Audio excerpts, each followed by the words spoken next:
मैं राजेंद्र सर, विकास कोचिंग रसड़ावली। हाँ बच्चों, आज का आपका टॉपिक है वैद्युत धारिता, लेकिन आपका एक छोटा सा संदेश जिसे मैं अक्सर दिया करता हूँ।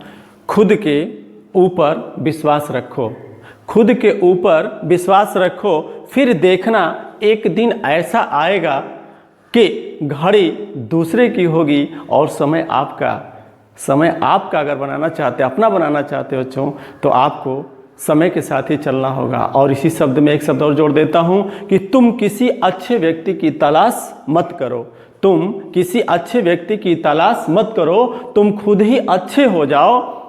हो सकता है तुमसे मिलकर किसी की तलाश पूरी हो जाए। तो ये बच्चा ध्यान रखना, अच्छा बनना है।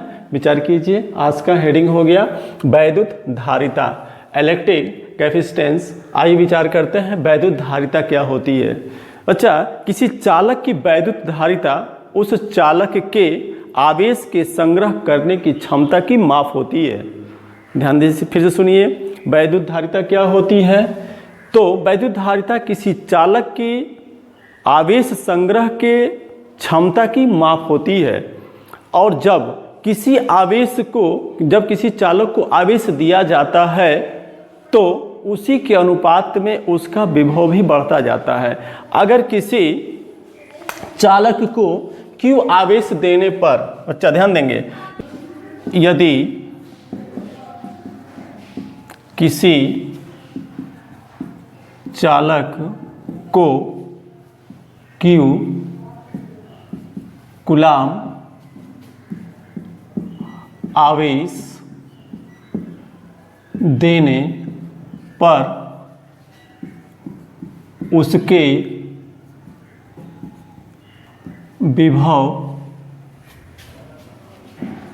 में भी वोल्ट की वृद्धि होती है। तो अच्छा, क्या जानते हैं, जब हम किसी चालक को Q कूलाम आवेश देते हैं तो इसी के अनुपात में उसका विभव भी क्या होता है, बढ़ जाता है, यानी अनुक्रमानुपाती होता है। तो Q अनुक्रमानुपाती या समानुपाती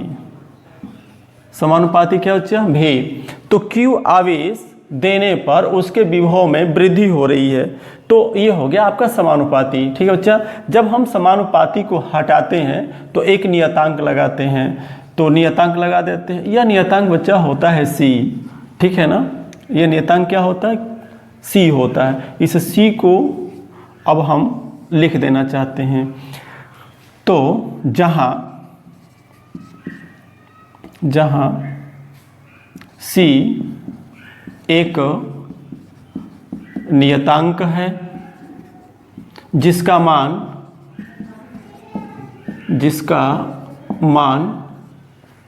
चालक के आकार, माध्यम तथा अन्य चालकों पर निर्भर करता है, अन्य चालकों पर निर्भर करता है।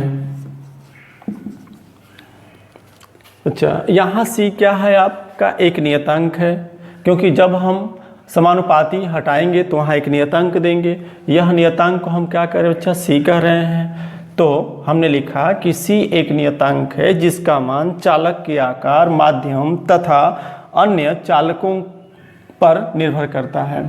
तो ये हो गया। अच्छा, हम इसी को जानना चाहते हैं C को, तो C को जिसे हम नियतांक करें बच्चा, इसी को हम कहते हैं चालक की धारिता। यही है चालक की धारिता। तो इसको हम जानेंगे। अतः C बराबर करेंगे तो Q बटा क्या होगा, V हो जाएगा। ठीक है ना, Q बटा क्या होगा, V हो जाएगा। तो हम इसको समीकरण का नंबर देते चल रहे हैं ताकि आपको याद रहेगा समीकरण नंबर से एक एक करके। तो ये अब C हो गया। तो अब इसका हम किस प्रकार से कैसे फिर से परिभाषा दे सकते हैं, तो ध्यान रखिए, किसी चालक की वैद्युत धारिता उस चालक को दिए गए आवेश तथा उसके सिरों पर होने वाली जो वोल्ट विभव होता है बच्चा, उसका अनुपात ही जो है उस चालक की वैद्युत धारिता कहलाती है। यदि हम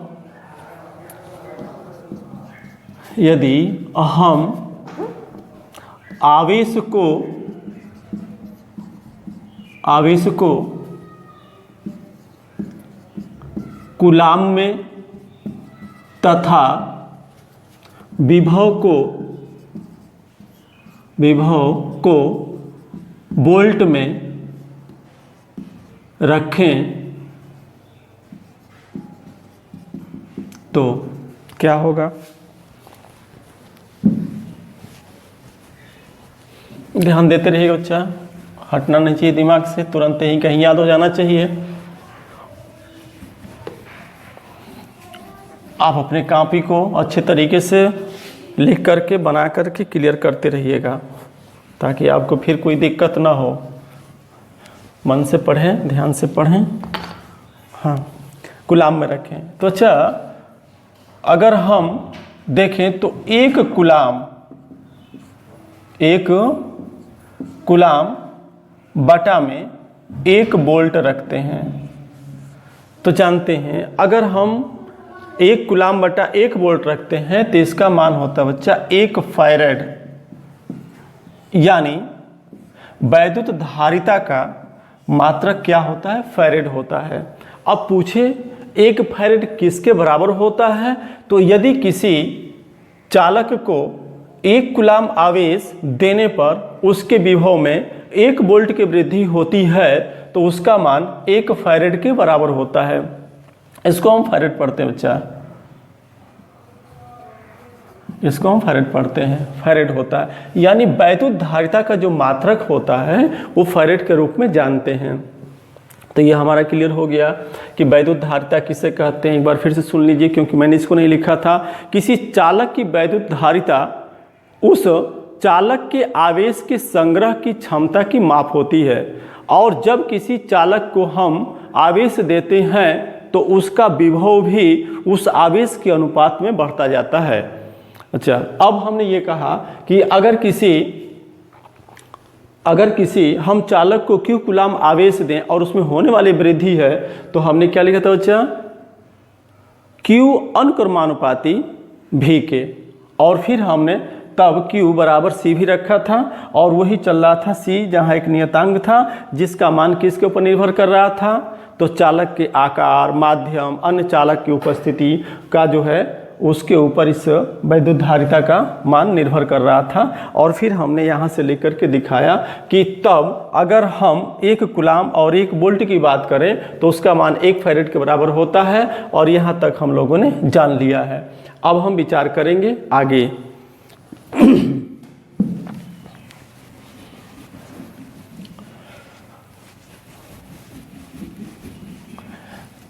बच्चे यहाँ पर अब हम कुछ टॉपिक आपको बताने जा रहे हैं, उसको ज़रा सा ध्यान से समझिएगा। यहाँ बच्चे 2 क्वेश्चन आपको हम सामने रख रहे हैं, उसको आप बताएं। हमने पहला क्वेश्चन यहाँ से ले लेते हैं। यदि किसी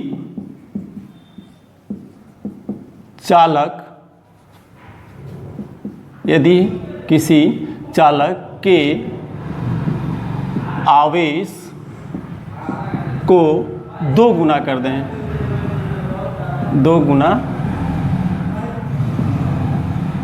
करें तो धारिता पर क्या प्रभाव पड़ेगा?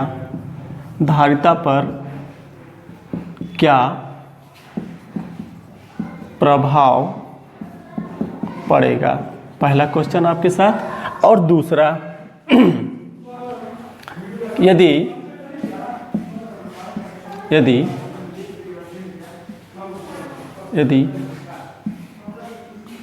चालक का विभव 2 गुना कर दें, करें तो धारिता पर क्या प्रभाव पड़ेगा। दो क्वेश्चन आपके सामने है। अच्छा, आपको यही समझ में आता है कि C बराबर Q बटा में भी, यही समझ में आता है ना पहला क्वेश्चन के अंतर्गत। पढ़िए तो देखिए, तो यदि किसी चालक के आवेश को दोगुना कर दें तो धारिता पर क्या प्रभाव पड़ेगा। आपको सिंपल ऐसा लग रहा है बच्चा कि इस आवेश को दोगुना कर देना है। अगर दोगुना हम कर देते हैं तो C के सामने कौन है, Q है। इसका मतलब कि तब इसकी धारिता भी कितनी हो जाएगी, दोगुनी हो जाएगी। मतलब जैसे अभी Q को हम क्या करना चाहते हैं, दो गुना करना चाहते हैं, ठीक है। तो अगर दो गुना कर देंगे तो फार्मूला कैसे लेंगे आप, तो ये 2Q बटा क्या होगा, भी हो जाएगा। इसका मतलब कि तब जो धारिता होगी उसकी दोगुनी बढ़ जाएगी। आप इसी को समझाने की कोशिश में कर रहा हूँ, ध्यान से समझिएगा। तो इसका मतलब कि तब धारिता कितनी हो जाएगी, दोगुनी हो जाएगी। धारिता कितनी हो जाएगी बच्चा, दोगुनी हो जाएगी। अच्छा, यह पहला क्वेश्चन के अंतर्गत हो गया। दूसरा, अब जरा विचार कीजिए, दूसरा क्वेश्चन के लिए जरा सा ध्यान दीजिए। कहा बच्चा यदि चालक के विभव को ही हम क्या कर दें, दोगुना कर दें। अगर चालक के विभव को दोगुना कर देंगे तो जरा विचार, ये पहले क्या है, भी है, और फिर इसको क्या करना है, दोगुना करना है। तो दूसरे वाले के लिए विचार करना हो, चाहे Q बटा में तब क्या होगा, 2 भी। दोगुना कर रहे हैं आप किसको, विभव को। इसका मतलब कि तब C तो आधा हो जाएगा और यहाँ पर C क्या हो गया था, दोगुना हो गया था, ठीक है। तो यहाँ आपका जो प्रभाव पड़ रहा है धारिता पर, वो यहाँ दोगुना बता रहा है और यहाँ पर क्या बता रहा है, आधा बता रहा है। 1/2 C आधा हो जा रहा है, आधा हो गया। आपका दिमाग ऐसी काम कर रहा है। लेकिन बच्चा यह सोच करके देखिए कि क्या ये सही है, नहीं बच्चा, ये पूरा पूरा गलत है। क्योंकि यहाँ फिजिक्स गहराई से लेकर के चलना है, इसके बारे में समझना है। मैंने लिखा, आपको ऐसा लगा कि ऐसे हम हल करेंगे तो इसका जो धारिता होगी दोगुनी हो जाएगी, अगर विभव को दोगुना कर देंगे तो इसकी धारिता आधी हो जाएगी। तो ऐसा नहीं है। आता पूछिए क्यों, आता क्योंकि परिभाषा मैंने क्या बताया था, ध्यान से देखिएगा, इधर उधर भटकाइएगा नहीं मन। थोड़ा सा इधर उधर हुआ तो फिर ये टॉपिक समझ में नहीं आएगा। अच्छा, आपने क्या कहा था कि Q अनुक्रमानुपाती भी, जानते हैं Q को अगर बढ़ाओगे तो भी क्या होगा, बढ़ जाएगा, ठीक है। इसका मतलब कि दोनों जो है ना एक अच्छे दोस्त हैं, एक प्रकार के बहुत ही अच्छे दोस्त हैं। अगर ये Q के पास 10 रुपया है तो याद रखिए यह भी 10 रुपया रख रहा है। अगर हम Q को 10 गुना कर देंगे तो भी क्या हो जाएगा, 10 गुना हो जाएगा। तो जरा सोच करके देखिए, जो हमारा कंडीशन था C बराबर क्या था बच्चा, Q बटा में भी था। अच्छा, अब अगर इस तरीके से हम सवाल को ले रहे हैं, उठा रहे हैं, दोगुना कर दे रहे हैं, तो हमने जो है इस विभव को दोगुना नहीं किया। जबकि हम क्या फार्मूला पढ़ कर के आए हैं कि किसी चालक की वैद्युत धारिता उस चालक के आवेश के संग्रह की क्षमता की माप होती है। और जब किसी चालक को आवेश दिया जाता है तो उसी के अनुपात में, मतलब उतना ही, उसका विभव भी क्या होता है, चालक का बढ़ जाता है। तो ध्यान दीजिए, हमने पहले वाले में क्या किया था कि आवेश तो मैंने दोगुना कर दिया लेकिन विभव में कोई परिवर्तन मैंने नहीं दिखाया, इसलिए वो क्या हो गया, गलत हो गया। यहाँ यह जो फार्मूला हमारा बच्चा ये क्लियर कर रहा है, क्योंकि इसी को मैंने क्या लिखा था, Q = C × V। जहाँ C को ही क्या कर रहे तो वैद्युत धारिता कर रहे थे, तो C बराबर Q बटा क्या होगा, भी। तो अगर हम Q को दोगुना कर देंगे तो याद रखिएगा भी क्या हो जाएगा, दोगुना हो जाएगा। तो याद रखिए, अब ये 2Q होगा तो याद रखिए आपका ये भी क्या होगा, दोगुना हो जाएगा। उस कंडीशन में अगर 2Q बटा में 2 भी रखेंगे तो याद रखिए ये 2 से 2 कट करके पुनः क्या हो जाएगा, Q बटा भी हो जाएगा। तो पूछिए क्यों, क्योंकि C क्या है, आवेश को दोगुना करोगे ना तो भी क्या हो जाएगा, इस पहले फार्मूले के तहत भी दोगुना हो जाएगा, जो हमने नहीं किया था। तो ध्यान रखिए आगे। अब जरा विचार कीजिए दूसरा, यदि चालक का विभव ही हम दोगुना कर दें धारिता पर क्या प्रभाव पड़ेगा। तो बच्चा याद रखें, उस स्थिति में हमने क्या कहा था, आधा कहा था। तो अगर इस विभव को आधा करेंगे तो आवेश भी क्या हो जाएगा, आधा हो जाएगा। उस कंडीशन में तब क्या करना चाहिए, Q बटा में अगर हम 2V करें तो याद रखिए इसी के अनुपात में ये भी काम करेगा ना, तो ये भी क्या होगा, 2V हो जाएगा, 2Q हो जाएगा। तो फिर 2 से 2 क्या हो जाएगा, खत्म हो जाएगा। फिर ये नियतांक के रूप में आ जाएगा, Q बटा में भी आ जाएगा।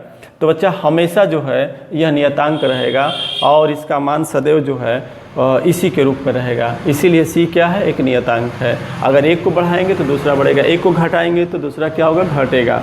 तो इस तरीके से यह हमारा सवाल क्या था, गलत था। अब यह जो है आपको पता चल चुका है कि हमारा यहाँ मैथ काम नहीं करेगा, यहाँ पर एक विचार काम करेगा जो फिजिक्स के लिए अति महत्वपूर्ण है। तो यहाँ से फिर अब मैं आगे लेके चल रहा हूँ। जो आवेश का मात्रक बच्चा जो कूलाम होता है ना, वो बहुत ही बड़ा होता है, ठीक है ना। कूलाम क्योंकि क्या पढ़े थे, C बराबर Q बटा में भी पढ़े थे। तो कूलाम जो होता है एक बहुत बड़ा मात्रक होता है।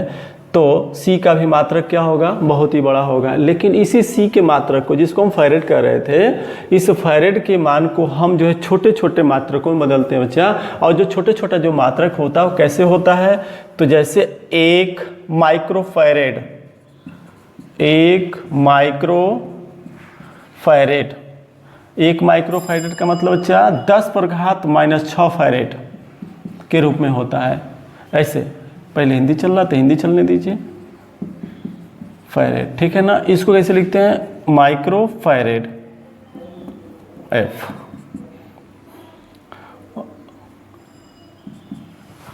तो ये 10 क्या होगा, -6 फैरेड हो जाएगा।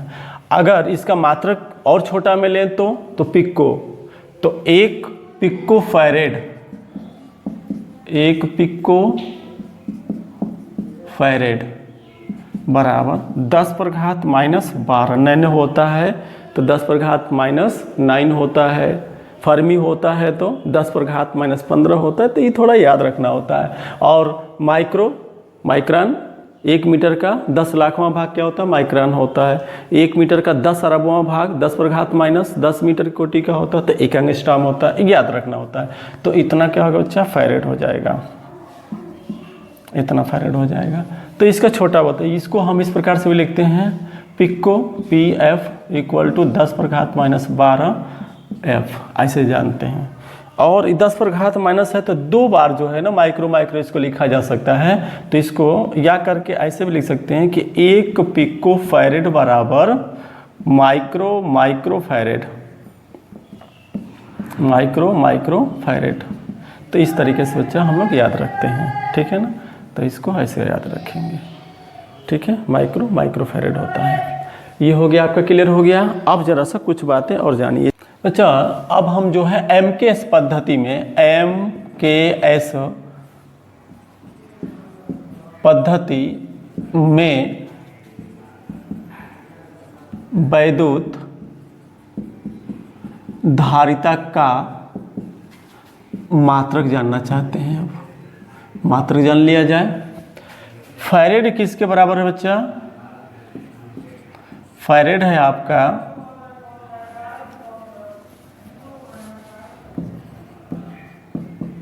कूलाम प्रति वोल्ट, कूलाम प्रति वोल्ट है। कूलाम को हम लिखेंगे, ठीक है, और वोल्ट। तो कूलाम अभी रहने देते हैं इसी तरीके से, कूलाम हो गया। आइस को लिखते हैं, इसको क्या लिखे बेटा, वोल्ट के लिए। तो ये होता है आपका कार्य, जूल, डायरेक्ट लिखते बच्चा, टाइम लगेगा। जूल प्रति, ये होगा आपका कूलाम, जूल प्रति कूलाम। कूलाम बटा का बटा है तो कूलाम कहाँ चला गया, ऊपर चला गया। तो क्या लिखूँ मैं, हाँ, कूलाम का स्क्वायर बटा जूल। जूल को भी मैं तोड़ दूँ फिर से, आज यहीं पर तोड़ते हैं, कूलाम को भी तोड़ते हैं। अच्छा, एम्पियर, ठीक है, पर घात 2, इसको बाहर लेते हैं, दिखा देंगे। कूलाम बराबर एम्पियर, क्योंकि एम्पियर सेकेंड, एम्पियर सेकेंड पर घात, क्योंकि स्क्वायर लगा है ना 2। 1 कूलम किसके बराबर? यदि किसी परिपथ में 1 एम्पियर की धारा 1 सेकेंड तक प्रवाहित करते हैं तो उसका मान 1 कूलम के बराबर होता है। अब ये जोड़ लेते हैं, ठीक है। तो ये हो गया आपका न्यूटन और गुणे मीटर। आ जाइए फिर यहाँ से फिर से देख लीजिए उसको, एम्पियर रहने दीजिए तो, और ये न्यूटन को बदलिए। तो ये हो गया आपका एम्पियर पर घात 2 सेकेंड पर घात 2 का बटा न्यूटन लीजिए। न्यूटन क्या होता है? 1 किलोग्राम द्रव्यमान के ऊपर बल लगा करके उसमें जब हम 1 मीटर प्रति सेकेंड स्क्वायर का त्वरण उत्पन्न कराते हैं तो उसी का मान 1 न्यूटन के क्या होता है? बराबर होता है। तो 1 किलोग्राम द्रव्यमान और बल लगा करके 1 मीटर प्रति सेकेंड स्क्वायर का त्वरण उत्पन्न करा दिया, ठीक है। और गुणे का हो गया मीटर पहले से। तो ध्यान दीजिए, अब इसको मैं पलट रहा हूँ, ये जाएगा ऊपर तो ये क्या बन जाएगा? धनात्मक चला जाएगा, क्योंकि बटा का बटा हो रहा है। तो बच्चा अगर ऊपर हम लेंगे 10 पर घात माइनस सेकेंड पर घात -2 हो जाएगा और फिर जाएगा। तो डायरेक्ट मैं लिख रहा हूँ, ध्यान रखिएगा, वो एक सजा के लिख दे रहे हैं एक के बाद। किलोग्राम पहला हो गया, फिर क्या लूँ? मीटर। तो देखिए कितना मीटर है? 2 मीटर है। कहाँ जा रहा है? ऊपर जा रहा है। तो ये क्या होगा बच्चा? मीटर का स्क्वायर हो जाएगा, ऊपर कोई मीटर नहीं है। ये हो गया आपका। फिर अब ये सेकेंड जा रहा है ऊपर, तो ये क्या हो जाएगा? सेकेंड पर घात 4, सेकेंड पर घात 4 हो जाएगा, ठीक है। और एम्पियर पर घात कितना हो जाएगा? 2 हो जाएगा। अच्छा, किलोग्राम को कहाँ ले गए हैं? ऊपर, तो क्या होगा? माइनस। मीटर को कहाँ ले गए हैं? ऊपर, तो माइनस, ठीक है। सेकेंड पर घात 4 ही होगा, क्योंकि माइनस सेकेंड पर घात -2 ऊपर जाएगा तो धन हो जाएगा, और ये मीटर है तो माइनस हो गया। एम्पियर पहले से था और ये हो गया एम्पियर का स्क्वायर। तो बच्चा ये हो गया एमकेएस पद्धति में फैरेड का है मात्रक, ठीक है। तो ये मूल मात्रक के रूप में आ चुका है। अब इसका हम बीमा यहीं से निकाल लेंगे। तो हम बीमा निकाल रहे हैं किसका? फैरेड का। तो फैरेड की बीमा, यहीं से बीमा निकाल दे रहे हैं। किलोग्राम को क्या लिखते हैं बच्चा? m पर घात -1, मीटर पर है तो l पर घात -2, सेकेंड है तो t पर घात 4, और एम्पियर है तो क्या लिखेंगे? at लिखेंगे ना, a पर घात 2 लिख दीजिए, हो जाएगा बस। और इसको बड़ा कोष्टक में बंद कर दीजिए। तो अच्छा, ये हो गया आपका f की बीमा। तो इस तरीके से घर पर आप जो है मन से पढ़ें, ध्यान से पढ़ें। अक्सर जो है यह बीमा और मात्रक इसका पूछता रहता है, तो ध्यान रखिएगा।